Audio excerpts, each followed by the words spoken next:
Larry, thank you. Good evening, everybody. What a great man Larry Arn is. Round of applause for Larry Arn. It is an honour to be here this evening, although some may think unusual for a Brit to be at your Constitution Day.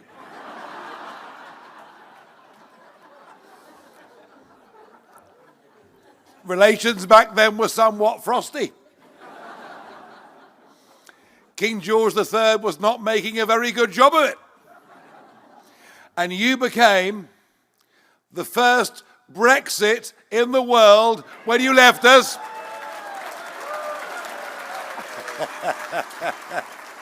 And went on to become the most successful country in the world. And we can go on from that to yesterday, where King Charles III entertained the American president, the 47th president, a friend of mine, Donald J. Trump, at Windsor. And did you see how the Brits pushed the boat out yesterday? It was one of the most incredible days. Without doubt, we gave Donald Trump the greatest state visit any head of state in the world has ever had. And what that did, it confirmed something that matters. Margaret Thatcher said once, and her friendship, of course, with Reagan was remarkable. Thatcher said once that when Britain and America are close, the world is a better and a safer place. And I endorse that. And we are, in many ways, we're closer today than we've ever been. We read the same books. We listen to the same music. We watch the same plays. We have the same culture. And we copy each other. We got Brexit done in 2016. You then voted for Trump. You gave us woke. And we gave you Prince Harry.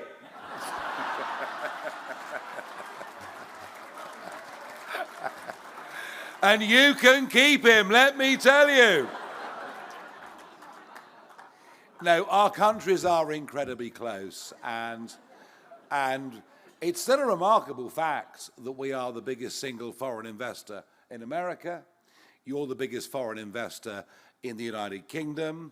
When we go to war with each other, whether it's Afghanistan or Iraq or wherever it may be, we literally spend the same money as you, the same number of men and women as you, pro rata according to our size. So it is a truly remarkable relationship.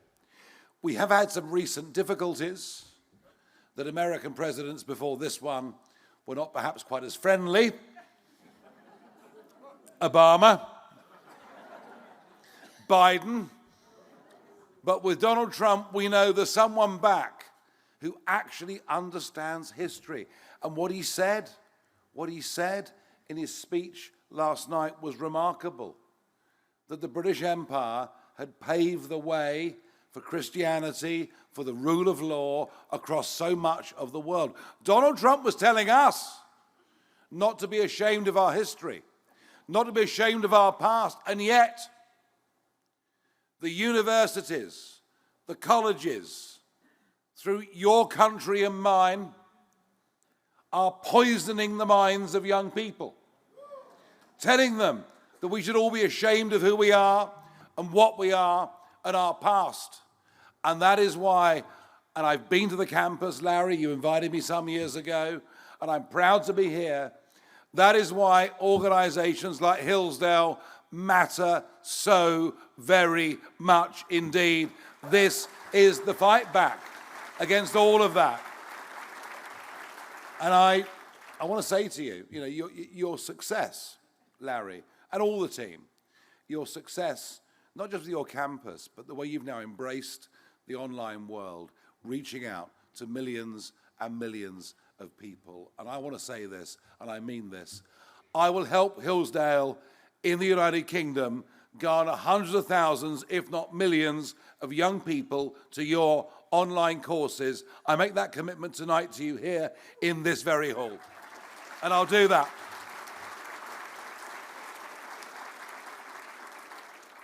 Now, I was a businessman.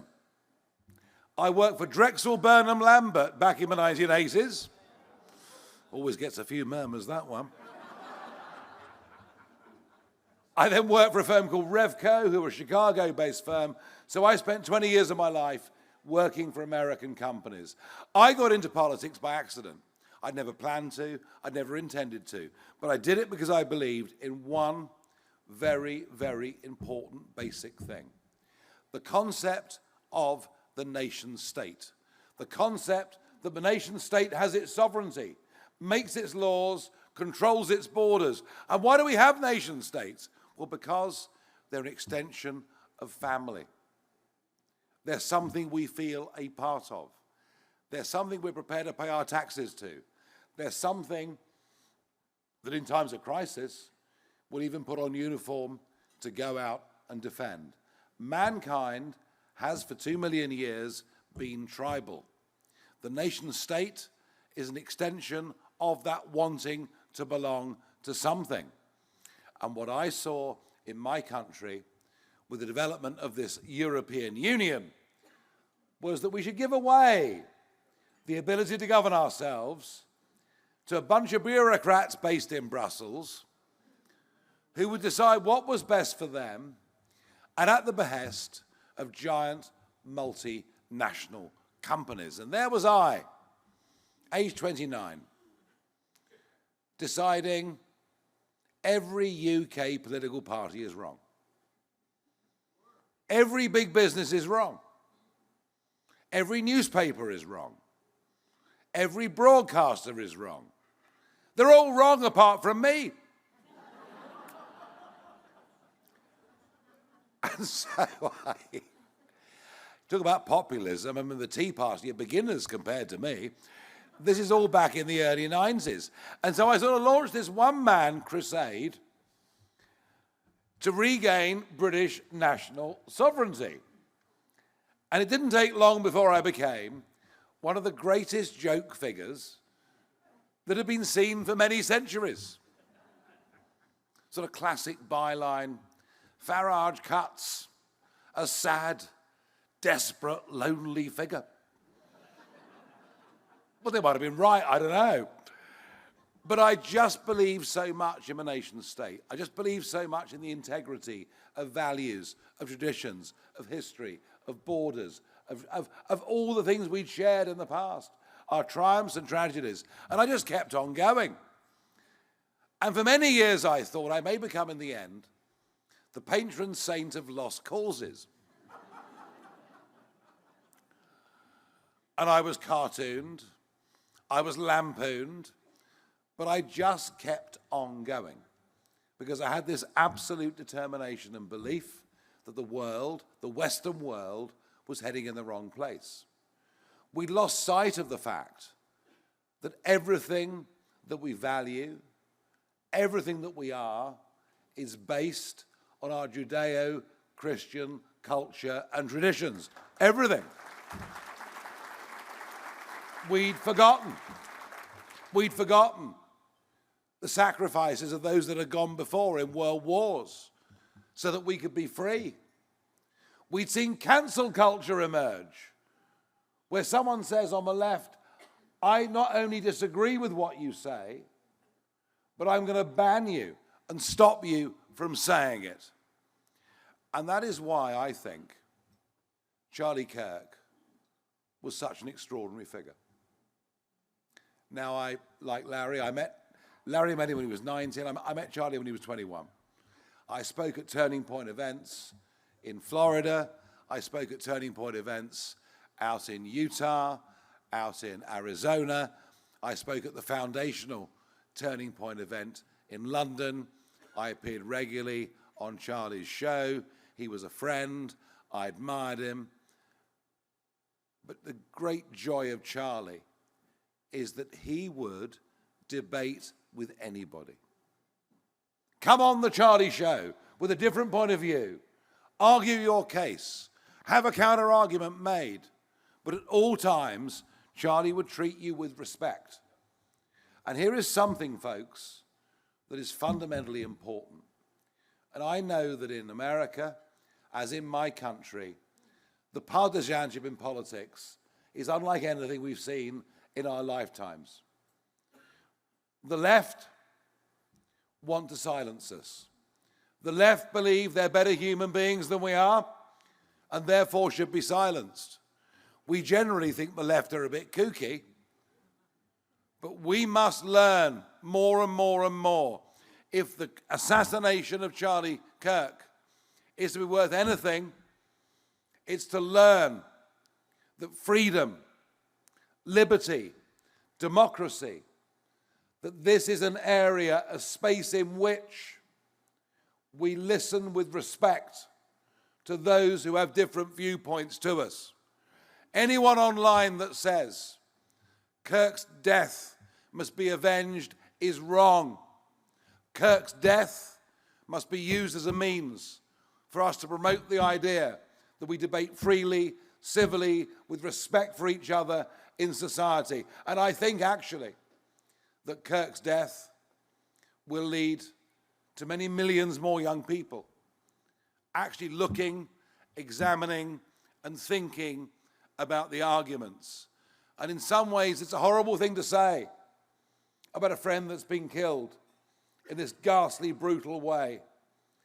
But I think in the end, Charlie Kirk's death will prove to be a positive for those of us that believe in family, community, country, and Christian culture. And I pray that Charlie's death leads to very, very good things for all of us in the Western world.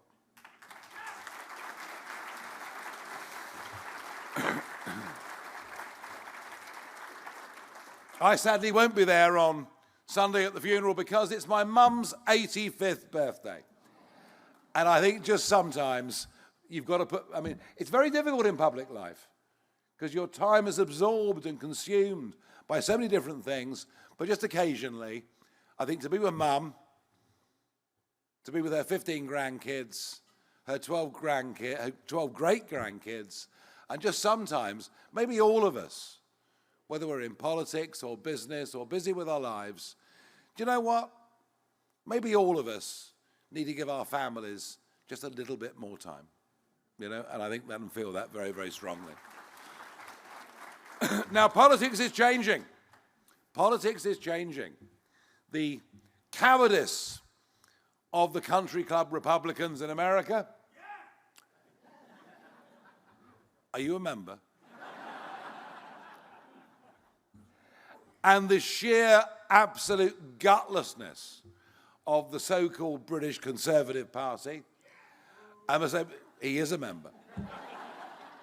And the same goes in France and in many other places.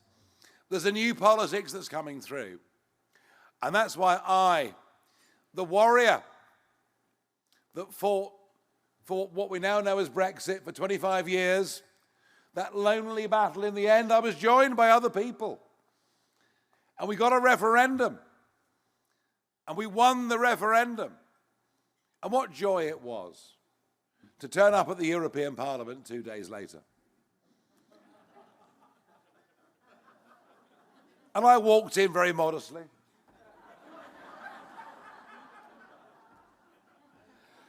And to stand up and say, when I came here all those years ago, I said I'd lead a campaign to take Britain out of the European Union.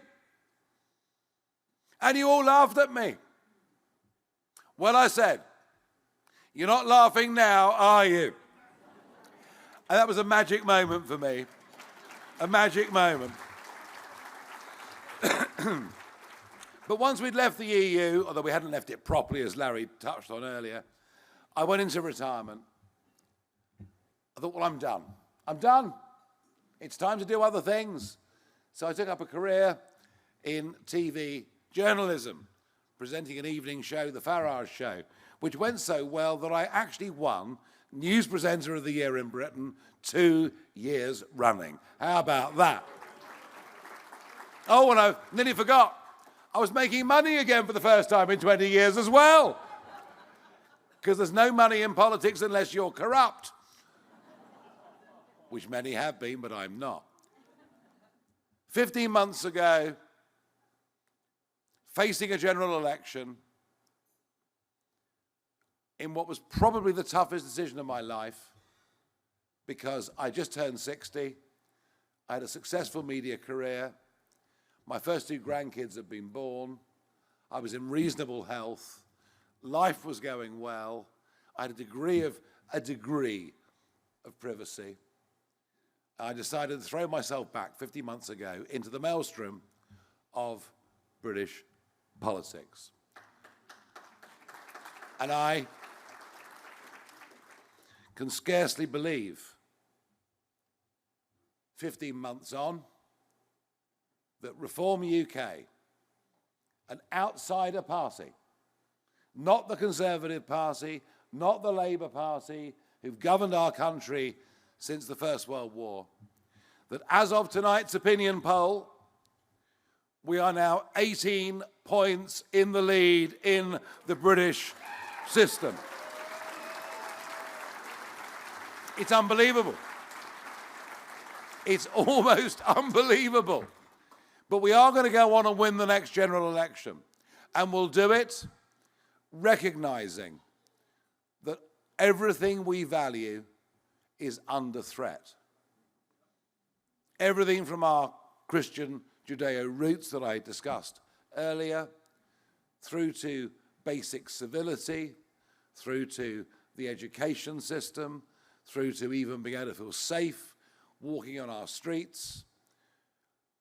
All the problems you have in America are exactly the same problems that we have in the United Kingdom. Exactly the same problems being experienced in Canada, in New Zealand, in Australia. We are, as Churchill defined, the English-speaking peoples of the world. And what unites us is remarkable.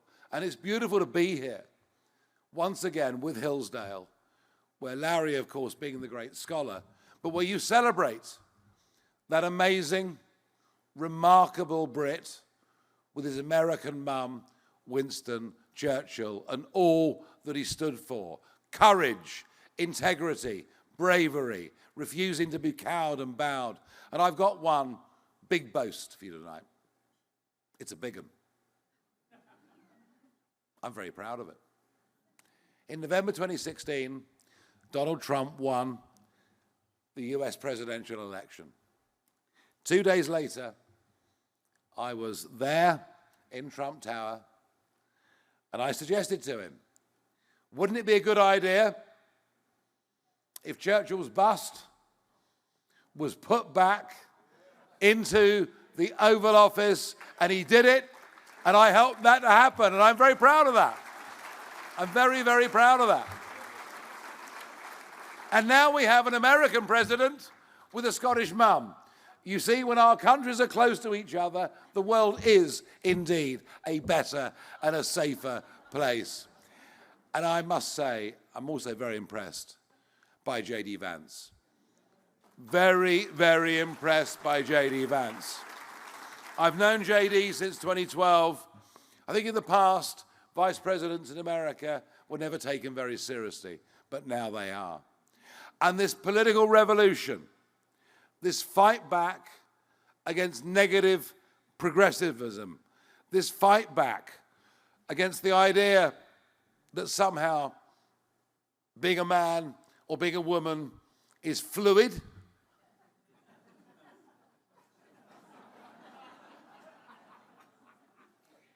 I'm told there are 69 genders, but that's a bit naughty perhaps, never mind.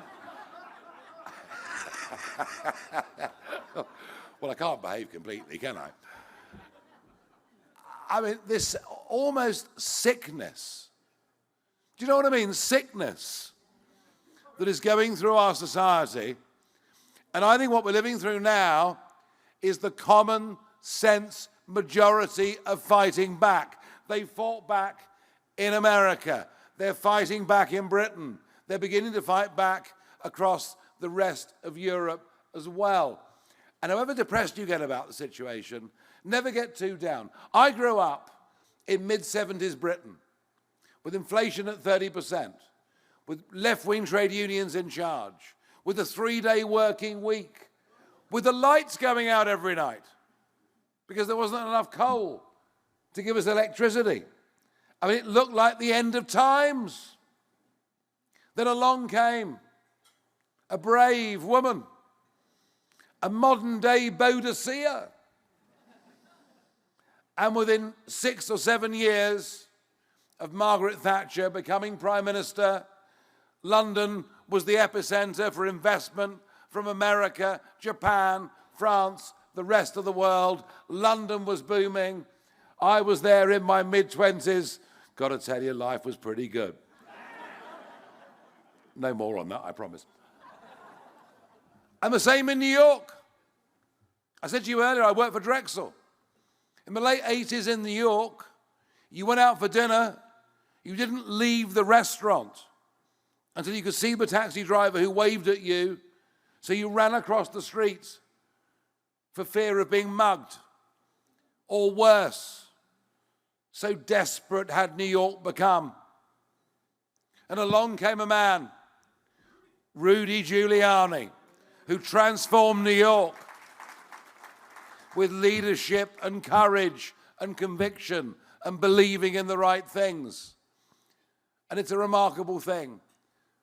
It's why history is made by people. There are people that come along at the right moment. In the end, you're either an optimist or you're a pessimist. In the end, I'm an optimist. I think whatever the stupidities of human beings, in the end, we just about save ourselves. And I believe that Donald Trump has come in time to save America. And I hope, humbly if I can, that maybe I've come along in time to help save the old country, the United Kingdom. And I will do my absolute damnedest to make that happen. Now, the important thing about, what I love about this event is normally you get invited to speak and then leave. But Hillsdale have said, no. Let's open this up to questions. So I want to see, and by the way, you can ask any question you like. Because I'm big enough and ugly enough. We've got microphones roving around the room. So let's open this up to Q&A. Let's get moving.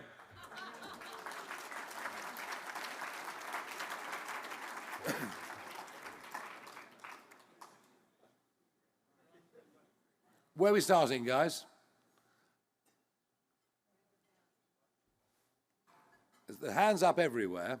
Who's got the microphone? Good evening. Good evening, sir.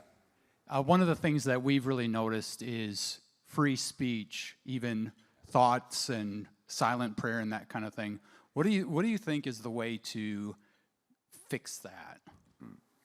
So 2 weeks ago, I appeared before the House Judiciary Committee. What joy that was. Jamie Raskin, goodness gracious me. Anyway, Jim Jordan said to me afterwards, he said, you got 4 big laughs on Capitol Hill today. No one's ever done that before. America values its First Amendment, free speech rights. We've kind of forgotten what they are. We have passed legislation, we're told, to protect youngsters from violence, pornography, and all of the baleful sides of the internet. And I bet there's not a parent or grandparent in this room that would not like to see their grandkids or kids protected from extreme violence. But very often governments put in place legislation that gives governments more power, that gives them the ability to abuse. And the Online Safety Act in Britain is now an act of censorship. So much so that Graham Lynham, an Irish comedic writer who put some tweets out in Arizona, was arrested in Heathrow Airport as an Irish national for telling jokes about the trans community. We have a free speech crisis. Keir Starmer lies about it again and again and again. JD called him out at the Munich Security Conference earlier this year. I think we know the rules. You know, the Ohio precedent from 150 years ago. You can't shout fire in a theater. You can't incite people to murder each other. But other than that, free speech means I can say things, sir, that offend you, and you can say things that offend me. And for 12,000 Brits to have now had the knock at the door from the police, telling them their opinions are not acceptable, means we've gone way, way too far. So far, as Larry said, my bank account was closed because of my political opinions. You know, we have to fight for freedom. We have to fight for liberty. Labour's government have gone too far. The Tories went too far. America, I don't believe, will make this mistake. But believe you me, when I'm Prime Minister, we will revoke all of that legislation. Thank you.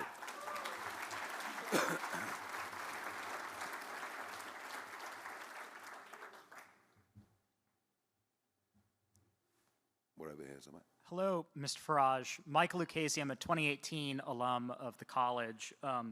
Thank you so much for speaking to us tonight. You've spoken very eloquently about the threats to Western civilization that we're facing. I'd like to ask what might be an uncomfortable question.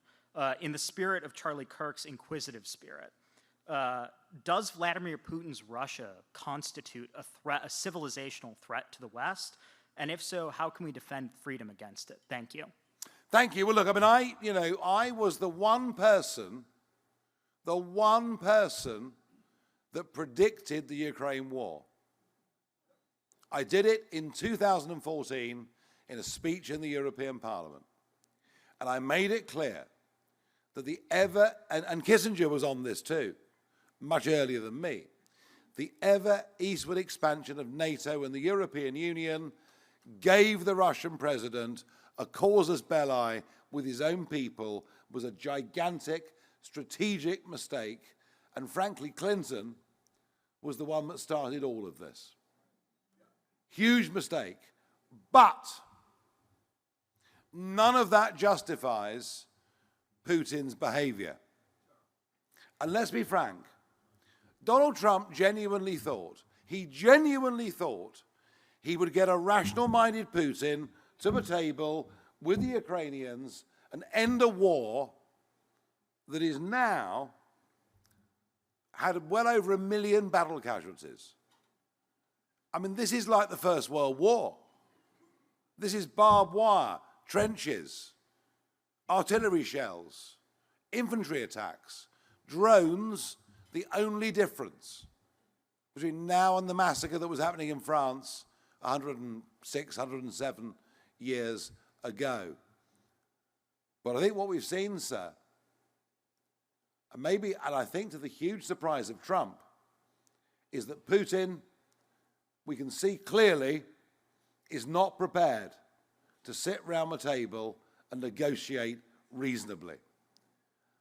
And if you have that allied to a foreign minister who openly threatens nuclear retaliation, something we never saw during the Cold War, we have every reason to be concerned about Putin's Russia, every reason to be concerned, frankly, about Putin's state of mind. And I would not have said any of these things to you 3 months ago, because I believed Putin would behave perhaps in a rational way, but he's proved not to. So we cannot just give in to him on every single demand. The sanctions that Trump has put on for India and everything else are very, very tough. Let's hope they have the effect. Let's hope at some point we can end, and it may be far away from you, it's far away from us too, but let's hope we can get an end to this absolutely awful war. All right? Thank you. And can I just say, on that point, have you noticed that it took America 106 years to recognize your contribution to World War I? Have you seen opposite the Willard down the road the National American World War I Memorial? I was there for the opening of it. And before you go home from this conference, go and see it. It's beautiful. It's incredible. It shows you what an amazing man Pershing was. And whilst this is not a history lecture, it is a Hillsdale event. So if you'd excuse me, Larry, I would elaborate. So my big theory is the biggest mistake of the 20th century was the armistice of 1918. Had we fought on for a further 5 or 6 weeks, pushed the Germans back over the Rhine, got an unconditional surrender, there would have been no World War II.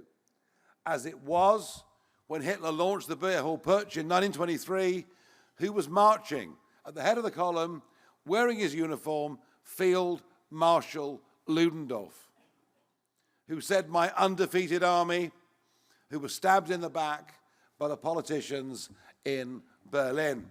And thus, the National Socialist movement grew, Hitler grew, World War II, and I don't know, 100 million deaths, or whatever it was.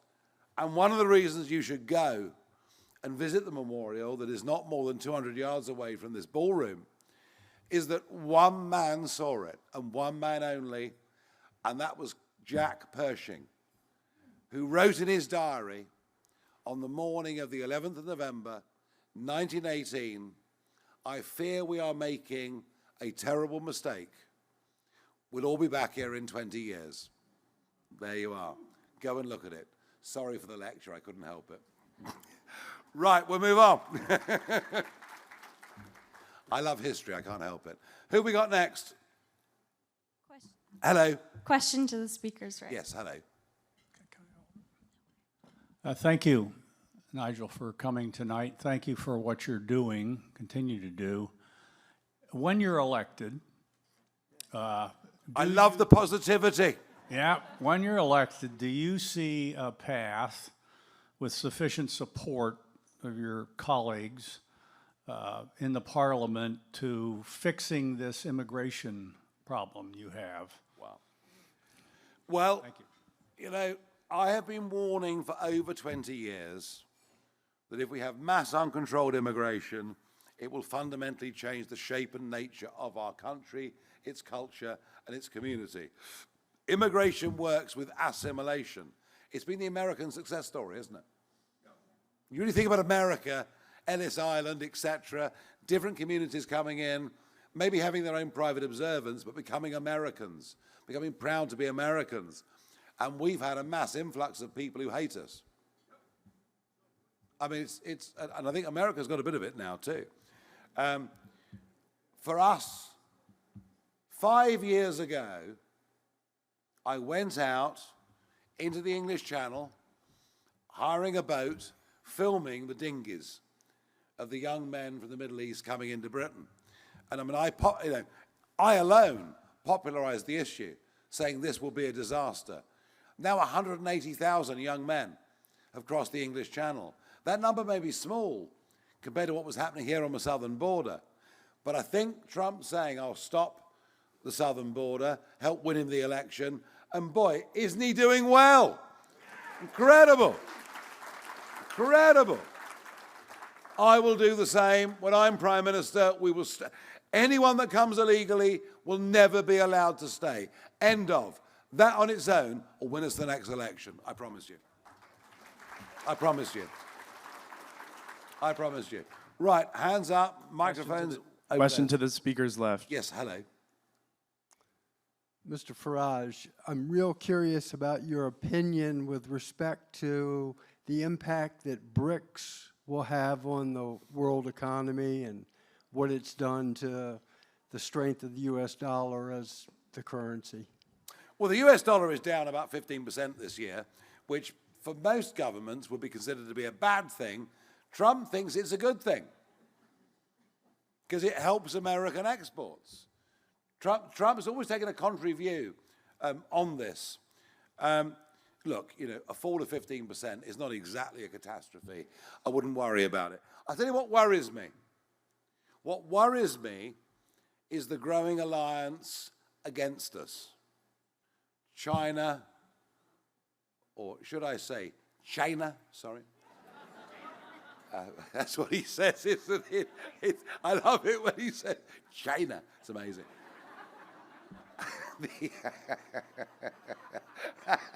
I'm sorry.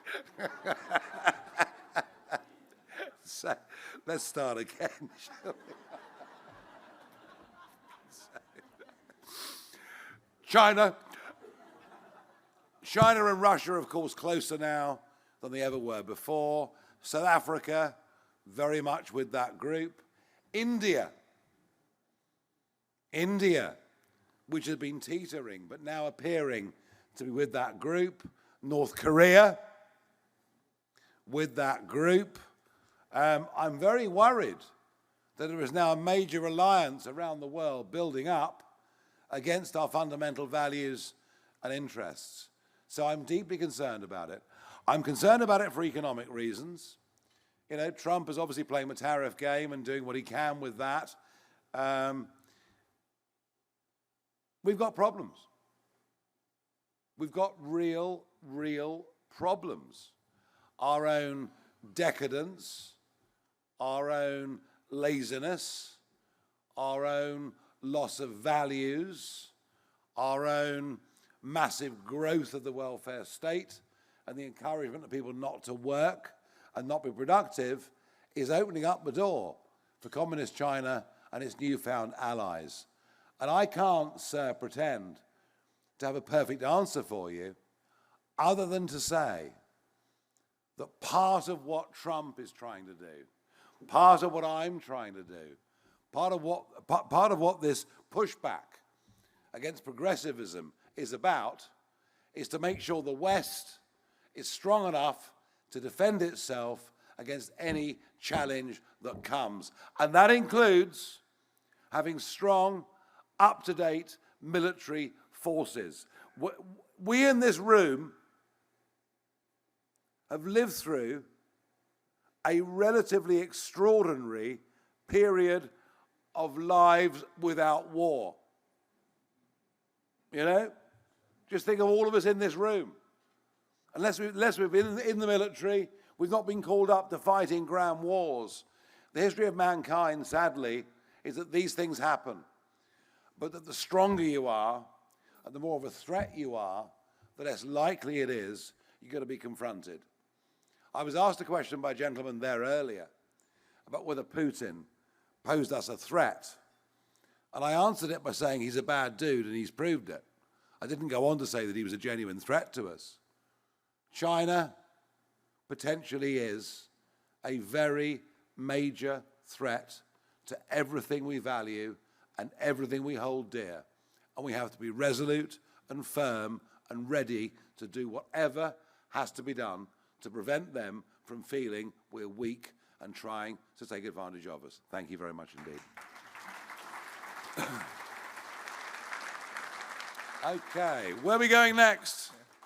Right here. Hello. First of all, I have to Hello. say thank you to Dr. Arnn, because I've been to this dinner since I was a student, probably 15 years ago, and this was by far the most entertaining of these Constitution Day dinners I've ever been to, and probably one of the most entertaining dinners I've ever been to. So first of all, thank you. Second of all, my question is, we've had several conservative leaders in your home country in the past decade or so. Have we? Well, I haven't seen one of them. None of them have been conservative, but go on. that's kind of getting to my question. Sorry.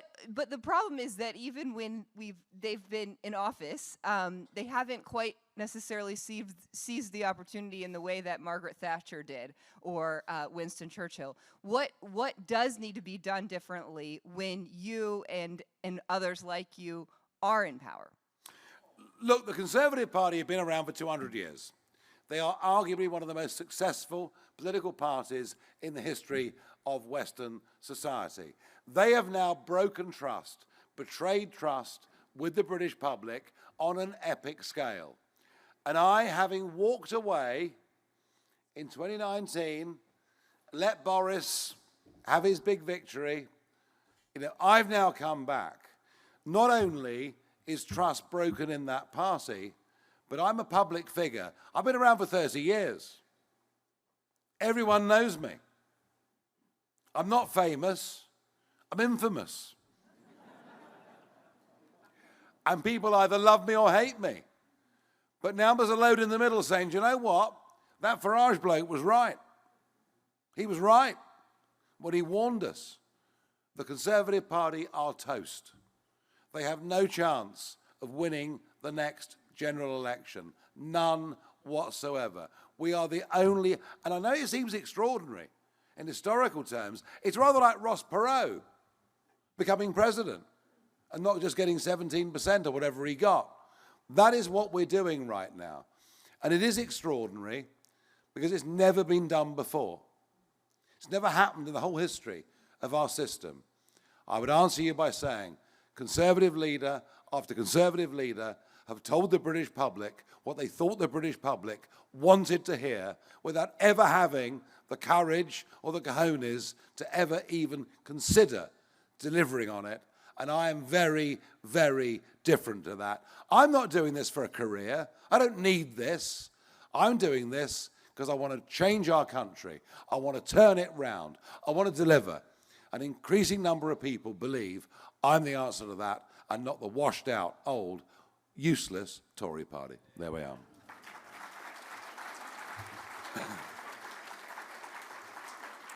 We got time for a couple more. Where are we? Question to the speaker's right. Yep. Mr. Farage, I'm Tim Gagline from Focus on the Family. It's an honor to be here this evening. Thank you for your great remarks. Russell Kirk, the great American philosopher, said the purpose of an education is educating for virtue. If you are fortunate and blessed enough to go to number 10, what will you do about education in the UK among the rising generation of young people in your country? We in the United States understand that this is a massive concern. Yeah. But if you are Winston Churchill's and Mrs. Thatcher's successor, what will you do? The one thing Churchill never faced and Thatcher never faced was the march through the institutions, particularly education, of the Marxist left. They are now in control of our education system. I'm anticipating a teacher's strike very quickly after winning the next general election. They are literally, and you've got it here too. They're poisoning our kids. They're telling them to be ashamed of their country. They're telling little Johnny, who's 8, who's black, he's a victim, and little Oliver, who's white, who's 8, he's an oppressor. They're dividing us, not uniting us. They're feeding this negative culture in. We have got a massive job to do with education, absolutely Herculean. And by the way, we can't do it in 6 months or a year. It'll take us years to turn this around. But you know what's so encouraging? And this is a real tribute to Charlie Kirk, isn't it? Yes, of course, there's Hillsdale and some great institutions, but the vast majority of American colleges and universities are absolutely biased on the left beyond belief. I know, because I've been around and spoken at them and seen the protests. And the protests to me normally were the lecturers, not the students, which kind of says quite a lot. But the fact that there is now a counterculture revolution going on in these institutions and throughout young people is really encouraging. And it may well be that people like me that have been around for decades, fighting the conservative case against progressivism, we may well have been the rear guard, stopping the advance. But the way we go forward and win is by young people coming with us.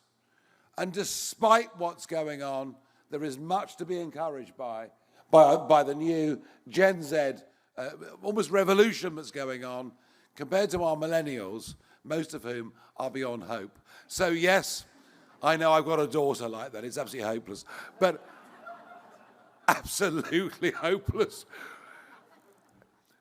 But yes, all I want education to do is to teach critical thinking, to treat young people with respect, to say, here are 2 decent points of view, you make up your own minds, as opposed to what's happening now, in too many cases, saying one is virtuous and one is evil. It's a massive job in both Britain and America, and it's why Hillsdale will hit 50 million online. There's a gap in the market, there really is, and thank you for your question. Okay, I can do two more. Well, where are we going? Question to the speaker's right. To the right, yes, thank you. Hello, Mr. Farage. My name is Santiago Forster. I am from Argentina and the U.S. I'm an Argentine. We love Malay. We love Malay, don't we? We spoke outside for a bit, and I have just two things to ask you. One is Milei recently had a slight setback with his local elections in the province of Buenos Aires. In a month or so, we have the national midterms.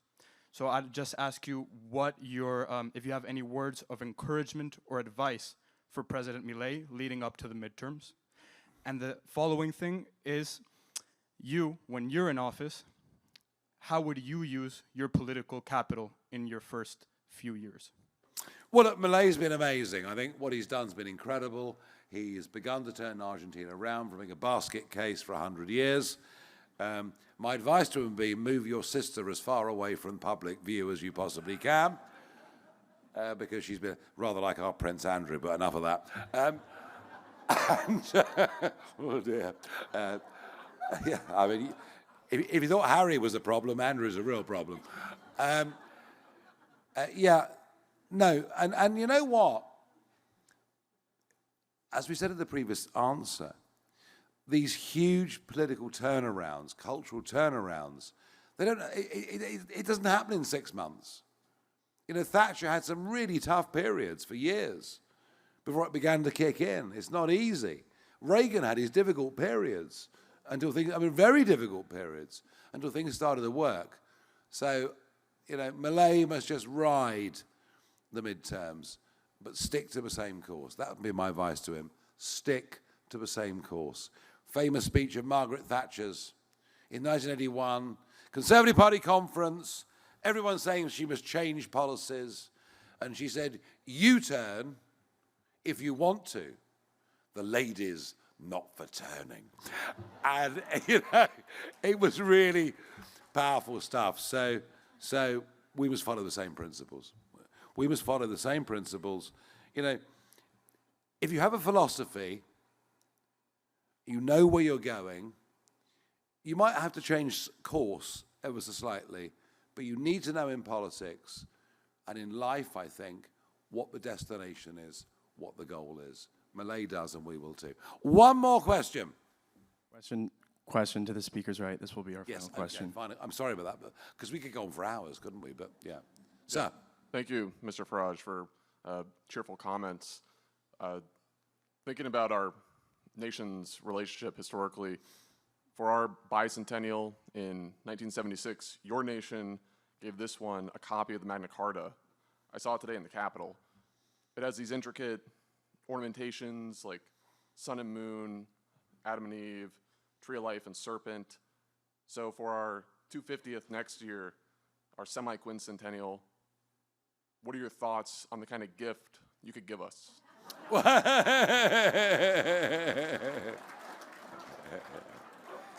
how do you beat Magna Carta?